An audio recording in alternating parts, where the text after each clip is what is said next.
இன்றைய தினம் கம்யூனிஸ்ட் கட்சி அதனுடைய கட்சி தலைவர் பேசுறார். எடப்பாடி பழனிசாமி எச்சரிக்கிறேன்னு சொல்லி பேசுறார். இவரு நம்மள எச்சரிக்கிறாராம். இவரு கட்சியே தேஞ்சிக்கிட்டு இருக்குது.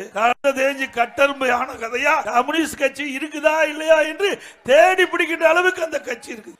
எந்த பிரச்சனையா இருந்தாலும் முதலடியாக அவள் போராட்டத்தை நடத்தி அரசுடைய கவனத்திற்கு கொண்டு வந்து அந்த பிரச்சனையை தீர்க்கக்கூடிய கம்யூனிஸ்ட் கட்சி ஒரு காலத்தில் இருந்தது. இன்றைக்கு திரு முத்தரசன் போன்றவர்கள் எல்லாம் இன்றைக்கு திமுகவுக்கு அடிமையாகிவிட்ட காரணத்தினால கம்யூனிஸ்ட் கட்சி என்றால் என்ன என்று மக்கள் கேட்கின்ற அளவிற்கு அந்த கட்சி தேய்ந்து போய்விட்டது.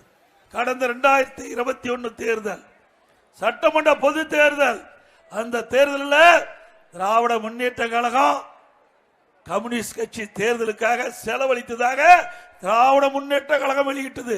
நாம சொல்லல, திராவிட முன்னேற்ற கழக கட்சி வெளியிட்டது.